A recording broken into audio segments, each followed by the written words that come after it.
Hi guys, आप सबका स्वागत है मेरी मम्मी के चैनल पर। आज मैं अपनी मम्मी का वीडियो बनाऊंगा। मम्मी एडिटिंग करेगी पर मैं वीडियो बनाऊंगा। मैंने आपको बोला था कि मैं वीडियो बना रहा हूँ, मैं ही वीडियो बनाता हूँ हमेशा। मम्मी बोलती है तो अब मम्मी मेरे को बोलती है कि मैं बात नहीं मानता बोलते हो। अब आप ही बताना कमेंट में।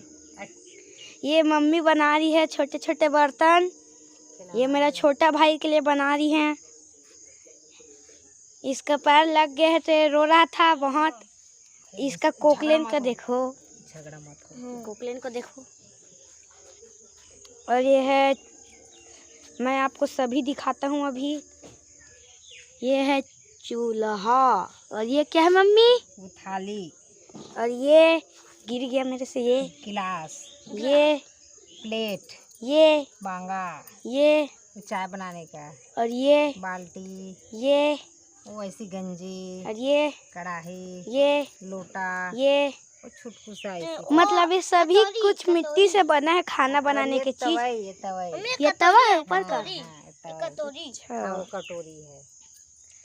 अभी चम्मच बनाना भी बाकी है। चम्मच भी बना ली है मम्मी। तो आप लोग को कैसा लग रहा है? मैं वीडियो बना रहा हूँ तो मैं पहली बार बात करते करते वीडियो बना रहा हूँ। कमेंट में बताना। Bye guys. Bye guys. मेरा छोटा सा वीडियो अच्छा लगा या नहीं कमेंट में बता देना। Bye guys.